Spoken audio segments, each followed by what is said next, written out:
Let's jump right into this explainer. Have you ever actually wondered why it seems like the universe just loves to create this painful, almost unbearable distance between two people who are deeply connected? I mean, it totally feels like a punishment, right? But what if it's actually the exact opposite? We're going to unpack a super misunderstood phenomenon here. We'll look at how we basically have to dismantle these ego walls we built way back in childhood and discover why, ironically, true reunion literally requires stepping away. So let's look at how we can shift from desperately chasing a partner to, well, building genuine wholeness within ourselves.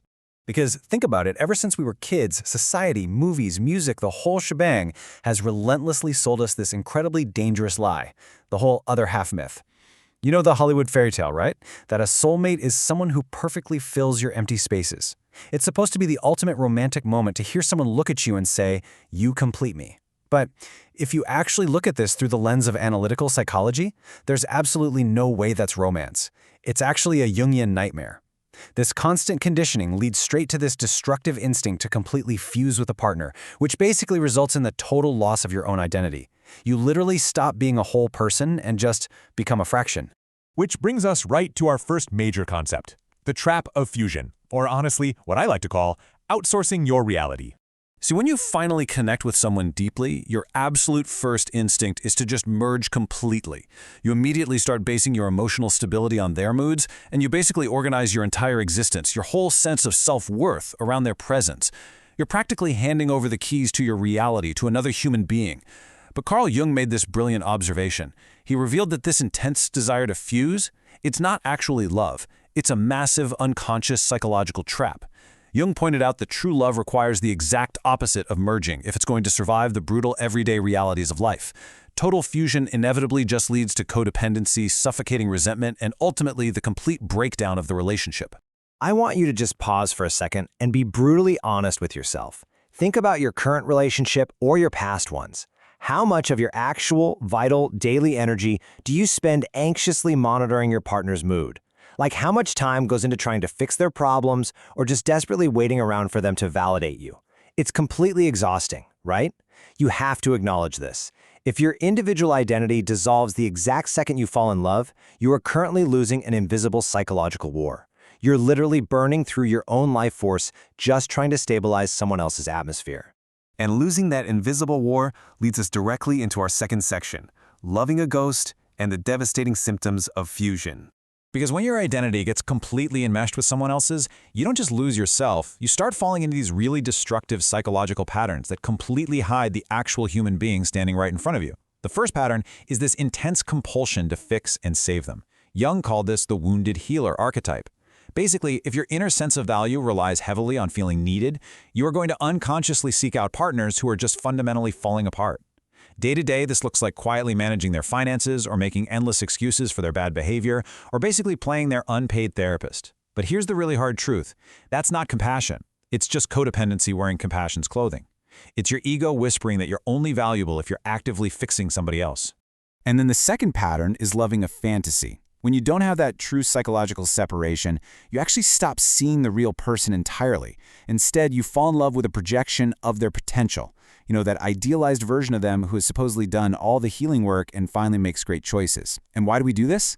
Well, because accepting who they actually are right now, in this moment, flaws and all, would force you to make some really tough decisions that you're probably terrified to make. Honestly, it's just so much easier to date an illusion than to deal with the messy reality of the actual person sitting across from you at the dinner table. But when you build a connection on those illusions, the fallout is severe. A connection that is supposed to feel freeing inevitably just turns into fear and clinging. The whole relationship starts to feel like a cage with no air, where every single move you make is restricted by the other person's emotional state. And because you depend entirely on them to make you feel whole, when the relationship eventually breaks down, and it will, it causes a total loss of self. You haven't just lost a partner, you've literally lost the entire foundation of your identity. You're left standing in this empty void, completely destroyed, simply because you never actually learned how to stand on your own 2 feet. And you want to know the absolute irony of modern romance? We literally spend billions, with a B, billions of dollars globally chasing this "you complete me" myth. We pour insane amounts of money into extravagant weddings, premium dating app subscriptions, and then eventually super expensive couples therapy when the whole illusion shatters.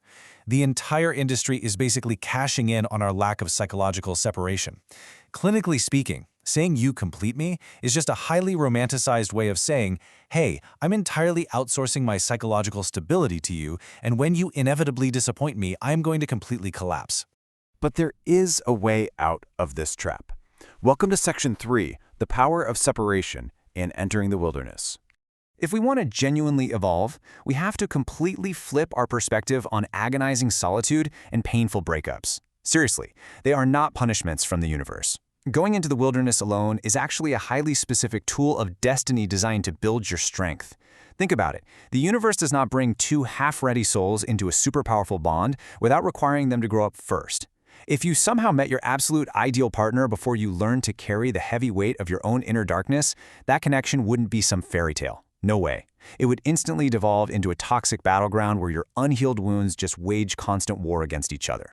Which leads to this incredibly powerful way to reframe things. Separation is actually an act of love in advance. I know it sounds crazy, but that distance you hate so much is actually a protective force. It's this totally necessary training ground that forces you to face your absolute deepest, darkest fears. The fear of being abandoned, the fear of utter loneliness, and that paralyzing fear of just not being enough. Because if you don't face those fears alone, in the quiet of your own space, you are just going to keep drawing in partners and situations that reflect those exact same wounds right back at you. So what's the actual goal here? It's individuation. To truly prepare for love, you have to go through this Jungian process. Individuation basically means building a relationship with your own inner knowing, your own soul, that is so incredibly strong it can stand firmly without any external validation whatsoever. It means knowing exactly who you are when nobody else is in the room. You have to learn to exist on your own solid, unshakable foundation. That way, when love actually does enter your life, it isn't some frantic emergency rescue mission. It's just a beautiful addition to a life that is already complete. Because true love, it never asks you to erase yourself. It doesn't ask you to shrink or to fuse until you completely disappear. It is absolutely not the meeting of two hurt souls frantically looking for shelter from the storm in each other. The genuine union that's actually waiting for you requires stepping into the fierce, untouchable power of being a whole human being. It means bringing your full, uncompromised self to the table. It's the conscious, completely free choice of two complete individuals choosing to walk side by side where neither one is leading or following, but they're simply sharing the journey. Which brings us to the ultimate test of your psychological maturity. Really ask yourself right now, are you still out there desperately searching for someone else to carry the immense weight of your happiness? Or are you finally committing to the brutal, yet incredibly beautiful work of becoming whole on your own? Honestly, just acknowledging exactly where you stand today, completely without judgment, is the very first step to taking your sovereign power back. So as we wrap up this explainer, I want to challenge you to fundamentally shift your internal narrative. Stop asking yourself, why am I this way because of what happened to me? That question just keeps you chained to the past. Instead, do the work. Integrate your shadow. Walk bravely right through the fire of your own solitude and ask yourself this final defining question. Who am I becoming in spite of it?